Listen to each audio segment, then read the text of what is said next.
Okay, hello again. Back again, this is Sam Fisher.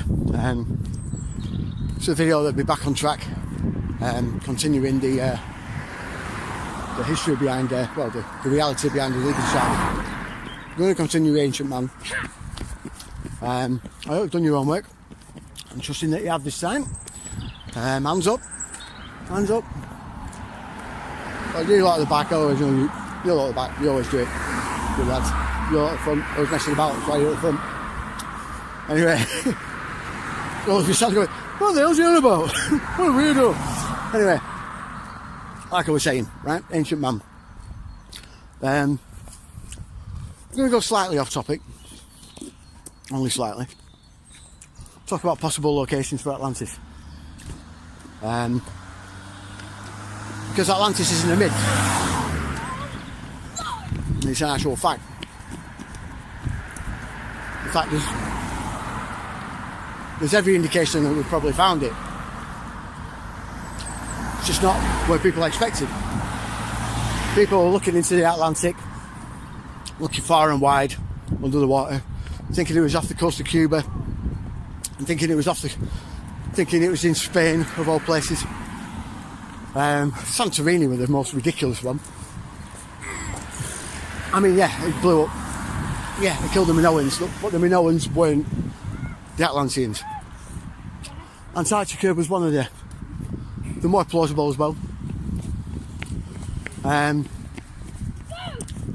then something turned up in the late 2000s. Blew everyone away. There's a site, a place in Africa that was discovered from seeing it from space, known as the Eye of the Sahara or Eye of Africa, because it looks literally like an eye. It's also 400 miles inland in a country called Mauritania. It's one of the reasons why a lot of people dismiss it. But when you read the Critias and Timaeus by Plato, actually read this description, actually look into the dimensions and everything. I mean, he was told this by his, I think it was his grandfather, Solon, who was in turn told the same story by the priests at Edfu in Egypt. Now, these priests showed him carvings in the temple walls that had been there for at least 3,000 years before they were there, you know what I mean? And they described the fall of Atlantis. They described how Atlantis was. They passed this knowledge on to Solon, who was on a sort of journey of self-discovery, if you will. And he in turn passed on the story to Plato, who then passed it on to us, using it as an allegory for democracy and the misuse and abuse of power. Very, very good story. This is another reason why a lot of people sort of dismiss it as a myth. The thing is, the recap.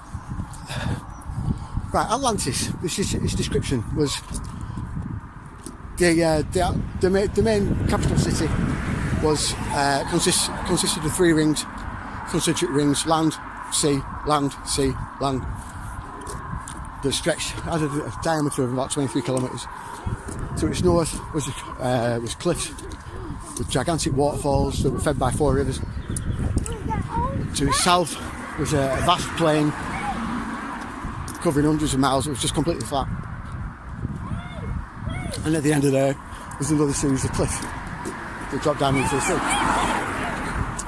Now, when you look at the recap, what are you aiming at? Well, yeah, we're on the road, so there will be cars. You know. Anyway, goes on. So yeah, there was a series of cliffs that dropped down into the sea. Now, the reason why Mauritania has been overlooked, or at least a recap anyway, well, good job. It's the fact that, unfortunately, it lies 400 miles inland. So most people dismiss it because of this, because it lies 400 miles inland. Fair enough. But when you when you factor in the theory called crustal displacement theory, and also consider quite a lot of very old maps that clearly show the body of water. So that, well, cutting Africa in two, basically. You have to start asking a few questions. Come on, we'll go this way. What? You have to start asking questions. I mean, even Herodotus, who's basically famed as the father of history. He's got maps, he's drawn maps that clearly show a body of water underneath the Sahara. Now, the way crustal displacement theory works is that when it can be triggered by a massive earthquake, by super volcanic eruption, by numerous forces can set it off. Comet strike, you name it. What? Oh wow, yeah. Comet strike, meteor strike.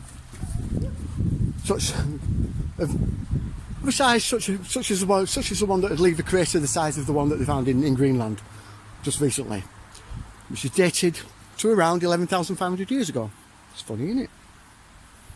That date sounds familiar, or it should sound familiar. Between 11,000 and 10,500 years ago. This is when Atlantis were meant to have fallen. This was if you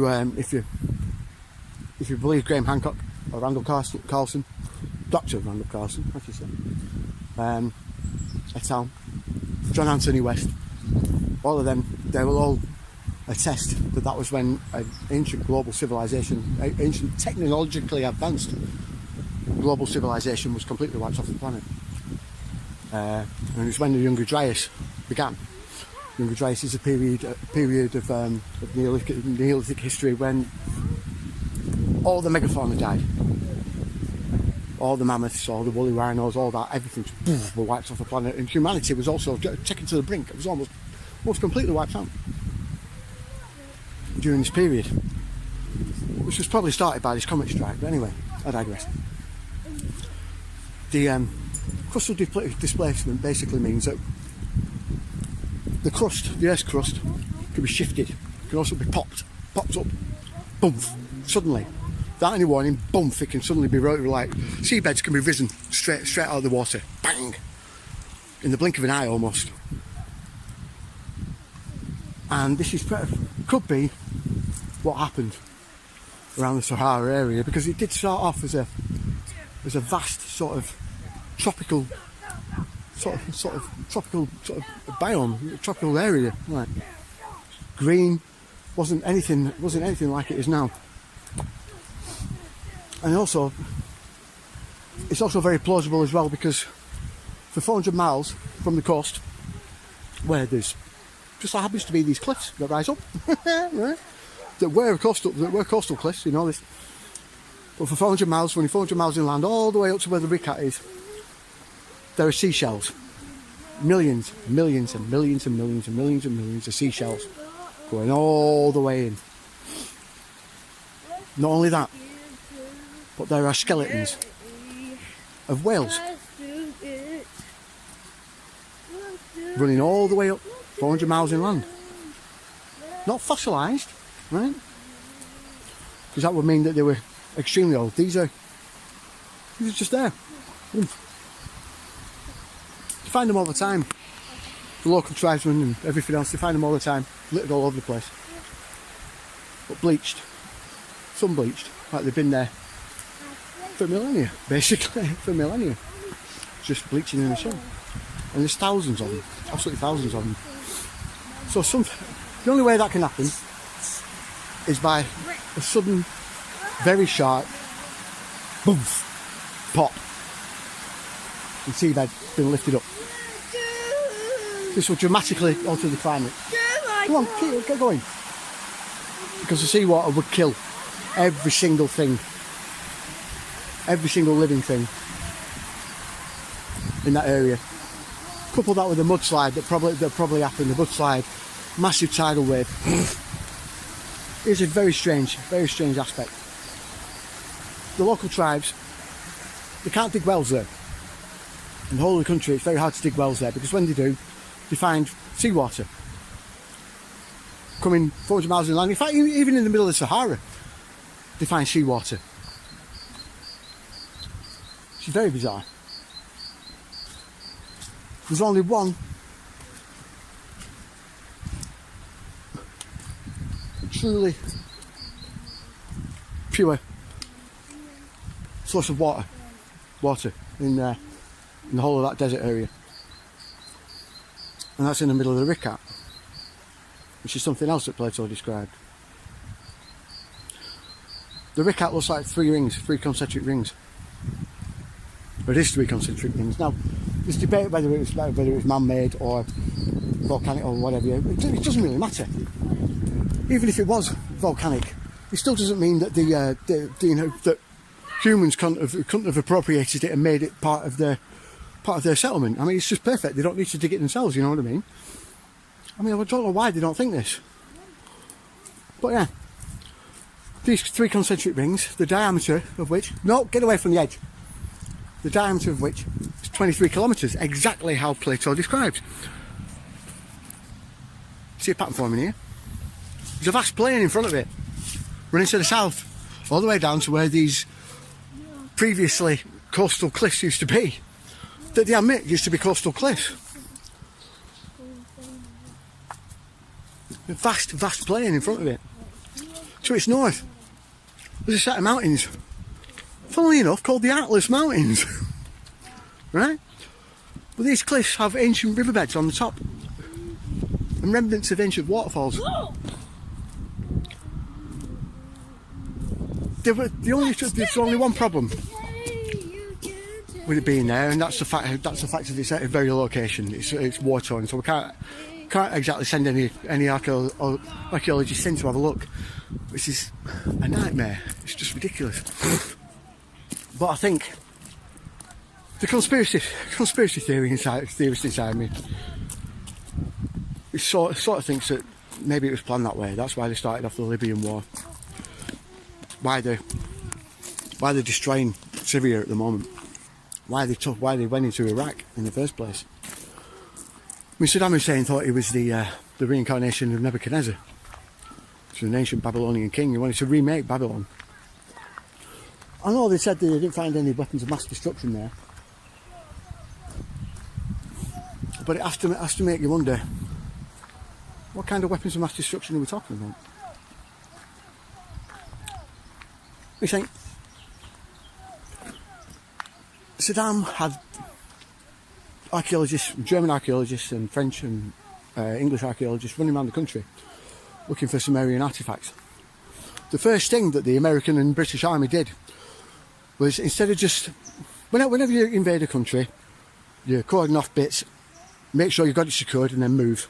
Cordon off, move. And it's a slow, progressive process. But they didn't do that. They made a beeline straight for Baghdad. Boomf. They headed straight for it.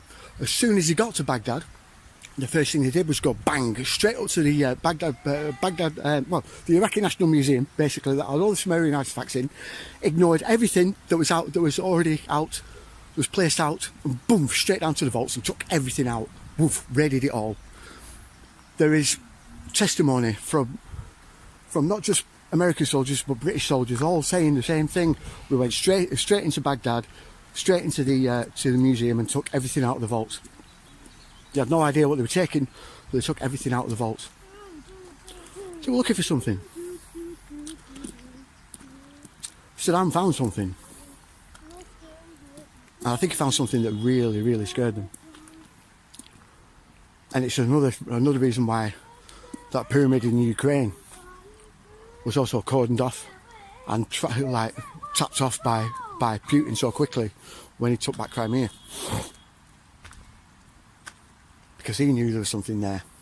Why the Americans are so desperate, or the establishment, should I say, are so desperate to keep Crimea. Something dodgy, something very, very dodgy going on, definitely. So yeah, we have a bit of a, there's another thing as well. why would the CIA and most of the Western intelligence services be interested in ancient sites, in stuff like the Dead Sea Scrolls, ancient legends? Why would they be looking for stuff like that? Why would Hitler? Well, not Hitler. I've got a theory about Hitler. This is going to blow your mind. I don't think Hitler was in charge. And this was because of one thing, one sort of quote from one of his speeches, which was, no one is above the law. Not even the Fuhrer himself is above the law. And the Gestapo in my country is the law. Who created the Gestapo? It was Heinrich Himmler. The guy that was absolutely obsessed with the occult. Completely obsessed. He was the head of the SS and the head of the Gestapo until he handed it over to, I think it was Goering. And Mueller. Mueller took over. Yeah. So the guy that was doing all the Russia collusion commission in America, his daddy used to be the head of the Gestapo. We're all run by Nazis. I keep telling you. I keep telling everyone this. I tell you this in the EU videos that I've already done. The world is run by a Fourth Reich. You see, contrary to popular belief, the Nazi Party never actually surrendered. The Germans did, but the Nazi regime never surrendered. And they were two separate entities. Because although the Nazi regime started off in Germany, they were a multinational sort of political organisation embedded in every country. Also very tight with the Vatican as well, along with the mafia. So when they were finally defeated, the Nazi Party scattered all over the place. A lot of them were taken in by the Americans, a lot of them were taken in by the British, because most of the most ardent Nazis worked with scientists.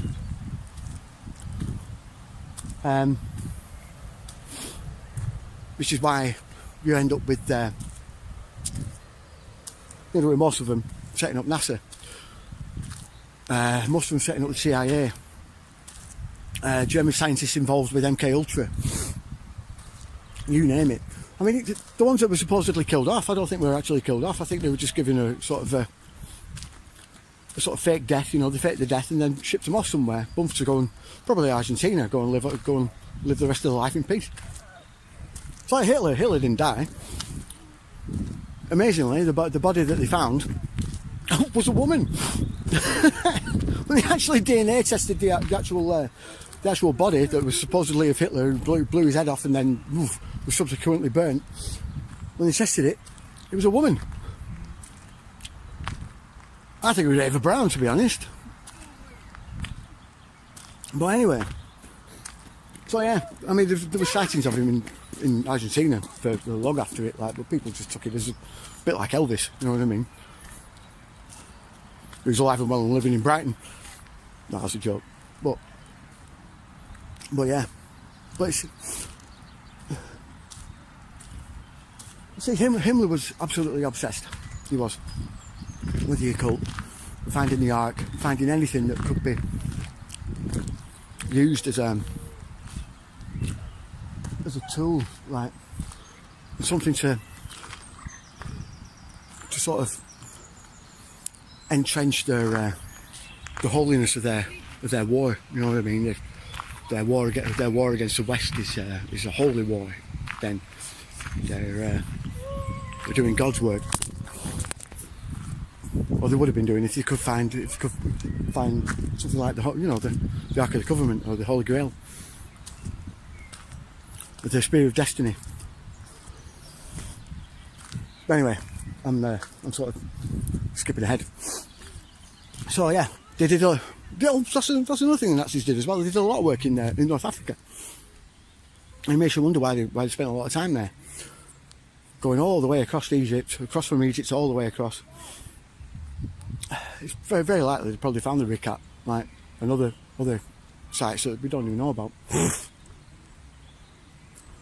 It's like Syria. There's a reason. I mean, the war in Syria was started because basically the Allies wanted to create a gas line, a gas pipe, from a gas and oil pipe from Saudi Arabia all the way up, and they needed the cooperation of all the countries going all the way up to Turkey to feed the Europeans, so they wouldn't be tied to Russia anymore.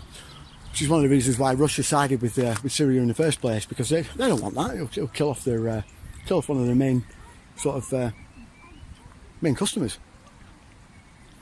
But there's another reason. You see, people go on about Israel being the cradle of religion, but it's not. A lot of our religions started off in the Syria area, Syria and Iraq. Damascus is featured very heavily in the Bible, extremely heavily in the Bible, all time and time again, and it's in Syria. It's not in Israel. Yeah, why would it be mentioned in the Bible so much? Yeah, because it was very important. It's a very important sort of religious centre, economical centre, and political centre, which is why it lying in rubble now is one, a travesty, and two, fulfilling prophecy. Nostradamus and the Bible both said themselves that Damascus would one day lie in ruin, and it is doing. It has done. It's completely destroyed. They completely wiped the city out. There's so much history in that city. It's unbelievable.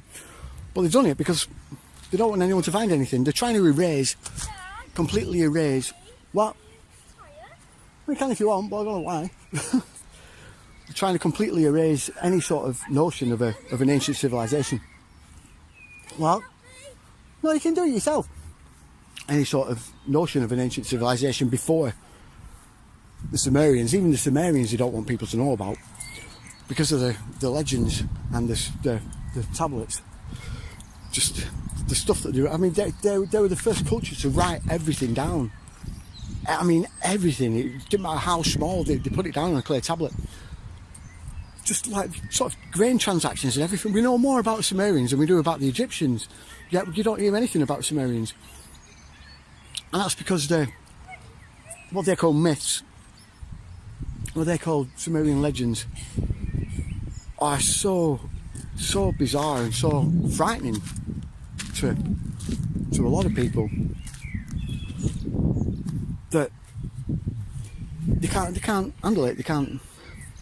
See, according to the Sumerians, we were created as a slave race 400,000 years ago by a race of aliens called the Anunnaki, which means in Sumerian those from who heaven to earth came.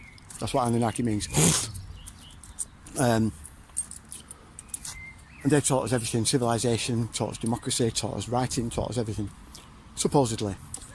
I think we were all around a lot longer than that anyway. Will, come on! The ancient Vedic texts, which are Indian texts, describe humanity as being far older than we actually know ourselves. Which is, I mean, this is why I started last time with the artifacts that have been found that are billions of years old, that are just bizarre. It just makes you wonder, well, how they got there. And it's what mainstream archaeology and mainstream history won't accept. They can't accept that these things exist because it goes against their narrative. And people say to me, well, why would they suppress stuff like this? Well, think about it, right? I know this is going to be quite a shock, but it's for a purely mundane reason: money. You see, these people have written books based on their theories that are based on established theories that have also had lots of books and lots of papers written about them that are also based on further established and entrenched theories, and so on and so on and so on. And these universities that have these people on tenure, well, come on, that have these people on tenure and get paid vast amounts of money by the government, if anything comes out that absolutely just destroys those theories, there's not just a lifetime's amount of work gone, there's generations and generations of work that is just completely debunked and completely destroyed. And then they lose everything. Because then they're getting paid for theories that are just rubbish, that are just false. Which is why you get places like the Smithsonian that go around, and these are a government organisation, it's not a museum. The Smithsonian is a government, well, an American government run organisation. But it's multinational, it goes everywhere. And their sole purpose, what are you laughing at? Shut up. That organisation, its sole purpose is to go around and just destroy or take away any sort of evidence that goes against the narrative that's been playing for God knows how long. I mean, when the Sumerians were discovered, they were gutted because they couldn't really couldn't debunk it. You know what I mean? They'd been found. When Troy was found, I mean, they were trying to say that Homer's Iliad was a myth. Homer Simpson? No, not Homer Simpson. No. I'll read you Homer's Iliad. Right, Grandad used to read it to me when I was a kid. Anyway, that was just classed as a myth and just completely, just didn't happen. Daddy, you were born? Legend. Yeah, of course I was born. I didn't just suddenly appear. But yeah, it was just classed as a myth and didn't happen. And then they found Troy. I've forgotten the guy's name. But it was during 1910, 1920 when he found it. Were you a baby? I was a baby once, yeah. Just like you, yeah? Yeah. Right, I was a young boy just like you, yeah. Well, yeah. And then now they found... You big... Will, careful. And now we find... where was that? Oh, yeah. So, yeah. They found Troy. And then they started finding other sites. It's like the Minoan civilization. Before then, we thought that the story of the Minotaur, Theseus and the Minotaur, was completely false. But now, though, we know that it's probably a historical fact. Now that we found the Minoan civilization with that has, unsurprisingly, a labyrinth underneath it. We also have the legend of Jason and the Argonauts. Yeah, if you want for a little bit. The Greek myth of Jason and the Argonauts, that's another thing that is also true. Also happened. He was a real king. What do you mean no dad's allowed? Don't be cheeky. But that was also true as well. So yeah, a lot. Thermopylae, that was another one. They said wasn't real, didn't happen. And then all of a sudden they find an ancient battleground. Those 300 Spartans did really fend off 300,000 Persians, and they all died. These things happened, you know what I mean? So, what? Will, give away. So, you've got to ask yourself that, then, what else is our mainstream historians not telling us? What else are they hidden? I mean, they've obviously found a lot of stuff that they can't explain and won't explain and refuse to explain. Daddy? And they wonder why people don't trust them. That you're a man? So yeah, they wonder why people don't trust them anymore. It's because we have people like Michael Lerner and Zahi Hawass that are in charge of one of the most ancient, most mysterious and most valuable sites that there is in the world, which is the Egyptian Giza Plateau. Zahi Hawass was just as the Arab Spring happened, he was actually done for corruption, for stealing and selling Egyptian artifacts on the black market, and was sacked, and rightly so. And then a lot of archaeologists that wanted to investigate quite a lot of sites that Zahi Hawass wouldn't allow them to, were actually given permission. But that wouldn't do. That wouldn't do at all, because that would just ruin everything that they've put in place. They being the establishment that we know of, the people who actually run the world. You see, if you want to control a culture, if you want to control a civilization, the first thing you do is take control of their history, take control of what they know. If they don't know where they come from, then they don't know what they're capable of. Come on, Daddy. And that only takes a generation. Well, or 2 generations. Which is why the big oil companies like Standard Oil and the banks like the Rothschild Bank took over the universities. They actually... I'm the king. Oh, well. Sergeant by the police. Okay. They actually sort of went into universities and colleges all over America, all over Britain, trying to find historians that would basically sort of peddle their narrative. People like Cecil Rhodes and Mayer Rothschild and John D. Rockefeller. All those were obsessed, Carnegie, all obsessed with trying to get their own sort of version of history into the mainstream. So they began to pay off academics, people that could be corrupted, got them onto the boards of directors in all the universities around the world, all the major ones. All of them were compromised. But they got them entrenched in, who then in turn taught their taught their lectures, taught their version of the history that they wanted. Carried on. And carried on. That's what I mean. That's why it only takes a generation, really, because that generation will in turn carry on and start teaching the same thing to the next generation, and the next generation, and the next generation, and it very quickly becomes established dogma. Which is what science is today. That's why I did that. Why I made that video. Basically, the science delusion. Why science became a dogmatic bitch. Which you can find on the in my one of my playlists on here.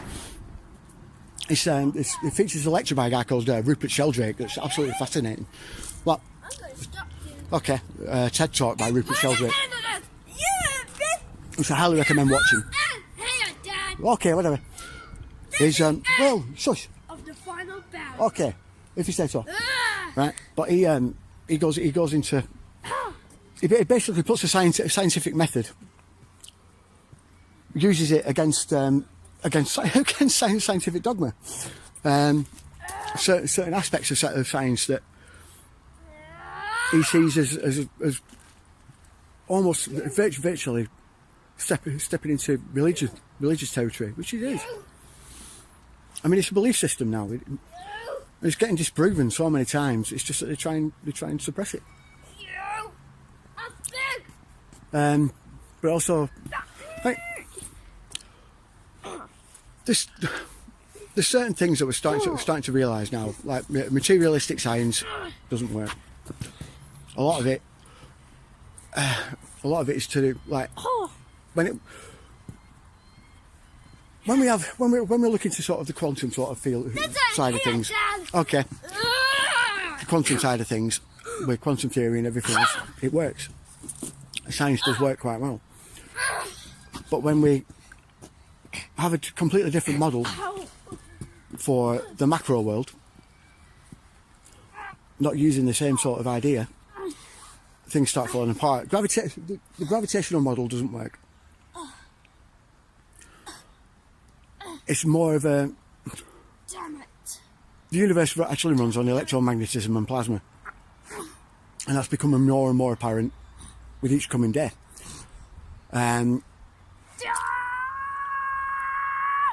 Electromagnetic and plasma science, plasma physics actually explains a lot of the things that gravitational science can't, materialistic science can't. And it infuriates physicists because although they say that they understand these things when they've spent all the time smashing things apart, basically playing just playing like a kid does with a set of Lego bricks. A little toddler, boom, smashes everything down once you've spent a decade making it. You know what I mean? The toddler that is our scientist comes along and smashes it apart. So they know what all these little bits are, and they give them all like nice little names and everything. They don't know how they work. It's like, right, here's a prime example. Double slit experiment. I don't know if any of you have heard of that. Basically, they were firing light photons through a slit onto a sheet behind, and seeing what would happen, because they expected it to be like a particle, so it'd leave like a sort of the same thing of what the same sort of pattern like a group of particles would leave on the sheet at the back. What you did? You ripped my coat. But when they left it alone, came back and had a look, the pattern at the back matched the wave pattern. They thought, well, that can't work. That doesn't work. Dad. Doesn't work with our model. We don't understand that. So let's watch and see what happens. But This ends here. so when you actually watched it to see what happens, they left a particle form, like particle pattern on the back. You see, it turns out that in order for these things to work, it needs a conscious observer. It needs someone looking at it, which is where simulation theory comes from. Something else that they're struggling with, really struggling with at the moment. Take my coat off. No, we're going to go home in a minute anyway. This isn't here, Dad. Come on, let's get back. You put an end to this. Right, that's enough.